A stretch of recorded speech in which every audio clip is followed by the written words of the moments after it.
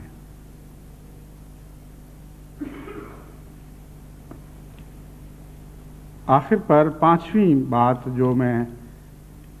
آج کے خطاب کے لیے جو میں نے چنی ہے وہ مضبوط عزم اور ہمت ہے۔ مضبوط عزم اور ہمت اور نرم دلی اکٹھے رہ سکتے ہیں۔ اگر یہ اکٹھے نہ ہوں تو ایسا انسان کمزور تو ہوگا، بااخلاق نہیں ہوگا۔ نرم دلی جب آپ پیدا کرتے ہیں تو اس کا ہرگز یہ مطلب نہیں کہ ایسا نرم دل انسان اور ایسا نرم خو انسان مشکلات کے وقت گھبرا جائے اور مصائب کا سامنا کرنے کی طاقت نہ پائے۔ حضرت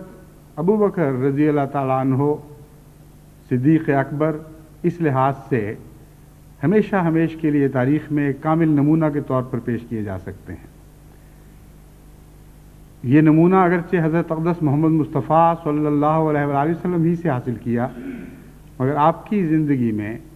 ایک ایسا مقام آیا جہاں اس خلق نے نمایاں ہو کر ایک ایسا عظیم الشان کردار ادا کیا ہے کہ جس کے نتیجے میں ہمیشہ کے لیے ہم آپ کی مثال دنیا کے سامنے رکھ سکتے ہیں۔ بے حد نرم خو اور نرم دل ہونے کے باوجود جب اسلام پر آپ کی خلافت کے پہلے دن ہی مصیبت کا دور پڑا ہے، عظیم مصیبت واقع ہوئی ہے اور مشکلات کا دور شروع ہوا ہے، تو وہ شخص جو دنیا کی نظر میں اتنا نرم دل تھا، اتنا نرم خو تھا کہ معمولی سی تکلیف کے بعد سے ہی اس کے آنسو روا ہو جایا کرتے تھے، کسی کی چھوٹی سی تکلیف بھی وہ برداشت نہیں کر سکتا تھا، اتنے حیرت انگیز عزم کے ساتھ ان مشکلات کے مقابل پر کھڑا ہو گیا ہے کہ جیسے سیلاب کے سامنے کوئی عظیم الشان چٹان کھڑی ہو جاتی ہے، ایک ذرہ بھی اس کے سرکنے کا سوال پیدا نہیں ہوتا۔ اس طرح حضرت ابوبکر صدیق رضی اللہ تعالیٰ عنہ نے اس وقت اپنے نرم دل سے عظمت کا ایک پہاڑ نکلتا ہوا دکھایا دنیا کو۔ بس نرم دلی کا ہرگز یہ مطلب نہیں کہ انسان مشکلات کے وقت کمزور ہو یا بڑھتی ہوئی مشکلات کے سامنے ہمت ہار جائے۔ بچپن سے یہ خلق پیدا کرنا چاہیے کہ ہم نے شکست نہیں کھانی۔ حضرت اقدس مسیح موعود علیہ الصلوۃ والسلام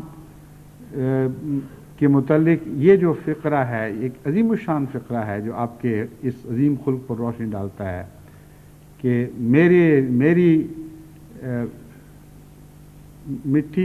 میری سرشت میں ناکامی کا خمیر نہیں۔ بہت ہی بلند تعلیم ہے اور حضرت مسیح موعود علیہ الصلوۃ والسلام کے عظیم خلق پر روشنی ڈالنے والا ایک بہت ہی پیارا فقرہ ہے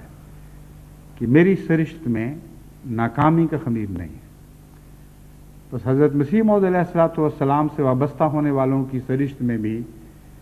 ہرگز ناکامی کا خمیر نہیں ہونا چاہیے، اور یہ عزم اور ہمت بچپن ہی سے پیدا کیے جائیں تو پیدا ہوتے ہیں۔ وہ لوگ جو چھوٹی چھوٹی باتوں پر ہمتیں ہار جاتے ہیں، امتحان میں فیل ہو جائیں تو زندگی سے بیزار ہو جاتے ہیں، کوئی زندگی کی مراد پوری نہ ہو تو ان کا سارا فلسفہ حیات ایک زلزلے میں مبتلا ہو جاتا ہے۔ وہ سوچتے ہیں پتہ نہیں خدا بھی ہے کہ نہیں۔ ان کی چھوٹی سی کائنات تنکوں کی بنی ہوئی ہوتی ہے اور معمولی سا زلزلہ بھی اس کی خاک اڑا دیتا ہے۔ اس لیے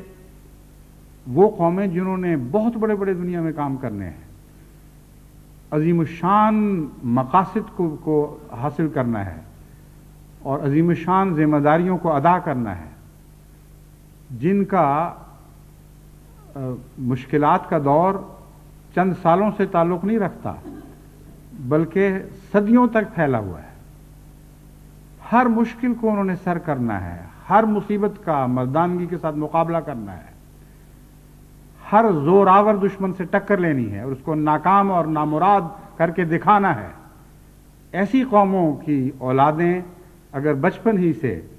عزم کی تعلیم نہ پائیں تو آئندہ نسلیں پھر اس عظیم الشان کام کو سر انجام نہیں دے سکیں گی۔ اس لیے بہت ہی ضرورت ہے کہ جہاں نرم کلام بچے پیدا کریں، جہاں نرم دل بچے پیدا کریں، جہاں نرم خو اولاد پیدا کریں جو دوسروں کی ادنا سی تکلیف سے بھی بے چین اور بے قرار ہو جائے، اور ان کے دل کسی دوسرے کے دل کے غم سے پگھلنا شروع ہو جائیں۔ اس کے باوجود اس اولاد کو عزم کا پہاڑ بنا دیں اور بلند ہمتوں کا ایک ایسا عظیم الشان نمونہ بنا دیں کہ جس کے نتیجے میں قومیں ان سے سبق حاصل کریں۔ یہ وہ 5 بنیادی اخلاق ہیں جو میں سمجھتا ہوں کہ ہماری تنظیموں کو خصوصیت کے ساتھ اپنے تربیتی پروگرام میں پیش نظر رکھنے چاہیے۔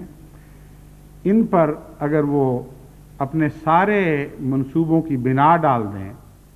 اور سب سے زیادہ توجہ ان اخلاق کی طرف کریں تو میں سمجھتا ہوں کہ اس کا فائدہ آئندہ 100 سال ہی نہیں بلکہ سینکڑوں سال تک بنی نوع انسان کو پہنچتا رہے گا، کیونکہ آج کی جماعت احمدیہ اگر ان 5 اخلاق پر قائم ہو جائے اور مضبوطی کے ساتھ قائم ہو جائے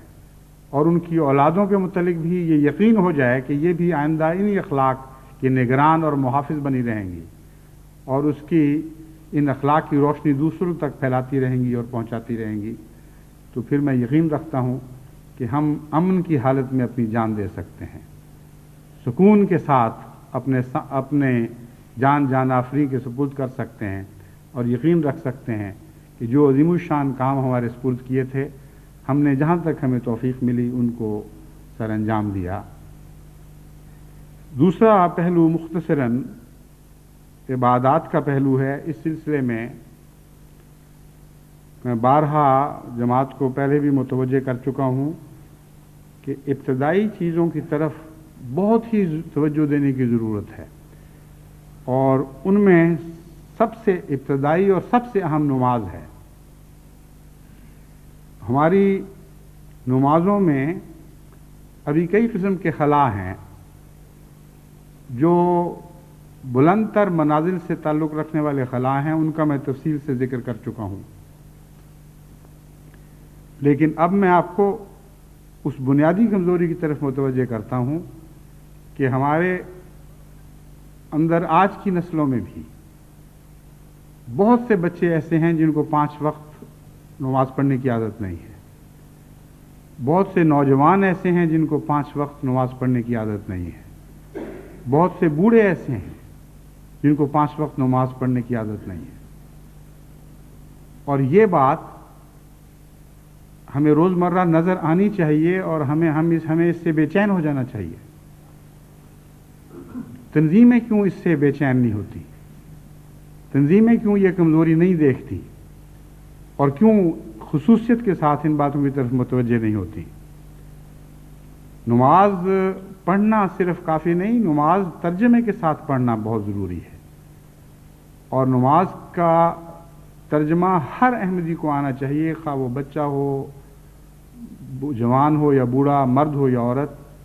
ہر شخص کے لیے ضروری ہے کہ وہ نماز کا ترجمہ جانتا ہو اور اس حد تک یہ ترجمہ رواں ہو کہ جب وہ نماز پڑھے تو سمجھ کر نماز پڑھے۔ عبادت کے مضمون میں تو بہت سی وسیع باتیں ہیں، بہت سی باتیں ہیں جو اپنے اندر پھر اور بہت سی مناظر رکھتی ہیں، لیکن سب سے بنیادی بات یہی ہے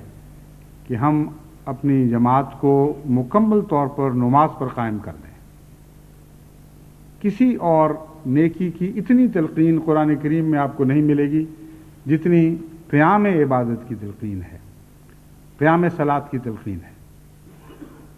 اس لیے بنی نوع انسان کی ہمدردی کی تلقین بھی ہمیشہ اس کے ساتھ وابستہ کی گئی ہے۔ پس قرآن کریم کی تعلیم کی روح یہی ہے کہ ہم اپنی عبادات کو کھڑا کر دیں اور اپنے پاؤں پر مضبوطی کے ساتھ ان کو اس طرح مستحکم کر دیں کہ کوئی ابتلا، کوئی زلزلہ، کوئی مشکل ہماری نمازوں کو گرا نہ سکے۔ اس کے لیے پہلا بنیادی قدم یہی ہے کہ ہم میں سے ہر ایک شخص نماز با ترجمہ جانتا ہو اور نماز 5 وقت پڑھنے کا عادی ہو، اور ساتھ ہی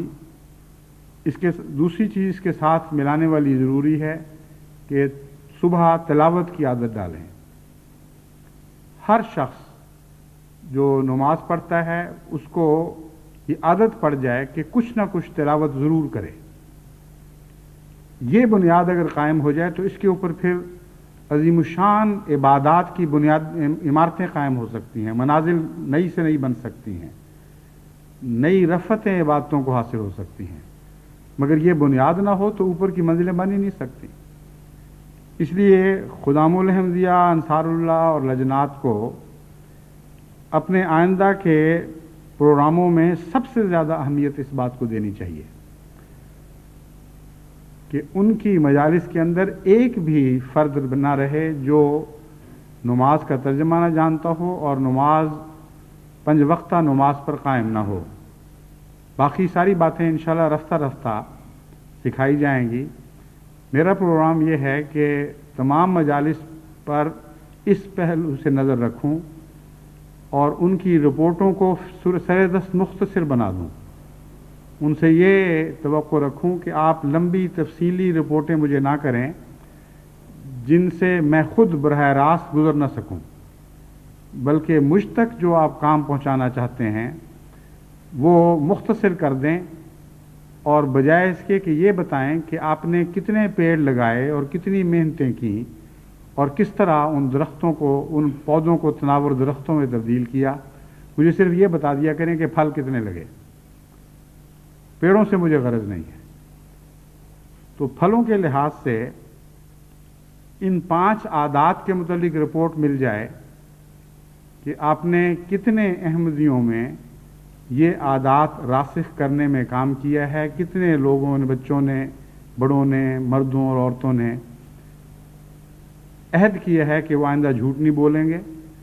اور اس کے سلسلے میں آپ نے کیا کاروائیاں کی ہیں، سرے دست یہ بتائیں صرف، یعنی نظر رکھنے کے لیے کیا کاروائیاں کی ہیں، عادتوں کو مزید راسخ کرنے کے لیے کیا کاروائیاں کی ہیں۔ اتنا حصہ بے شک مزید بھی بتا دیں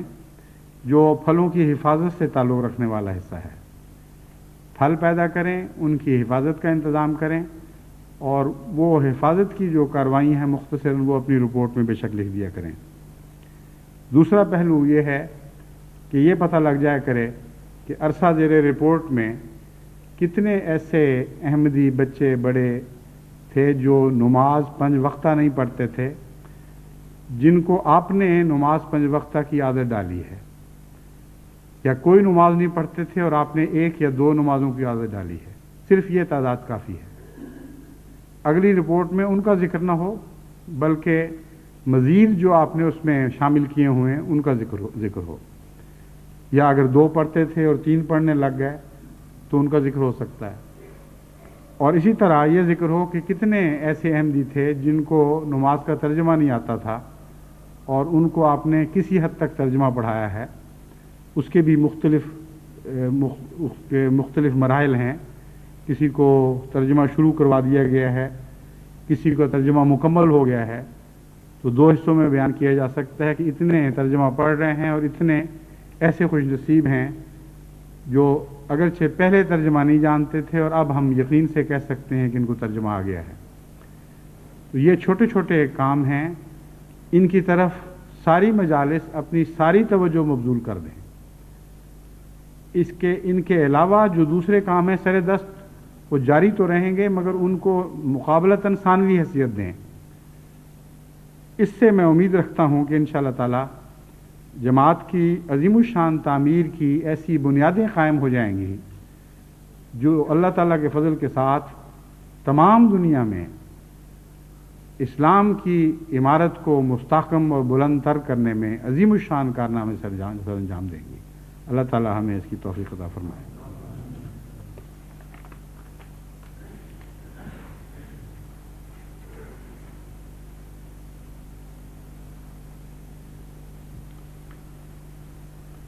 الحمد لله نحمده ونستعينه ونستغفره ونؤمن به ونتوكل عليه ونعوذ بالله من شرور أنفسنا ومن سيئات أعمالنا من يهده الله فلا مضل له ومن يضلله فلا هادي له ونشهد أن لا إله إلا الله وحده لا شريك له ونشهد أن محمدا عبده ورسوله عباد الله رحمكم الله إن الله يأمر بالعدل والإحسان وإيتاء ذي القربى وينهى عن الفحشاء والمنكر والبغي يعظكم لعلكم تذكرون اذكروا الله يذكركم وادعوه يستجب لكم ولذكر الله أكبر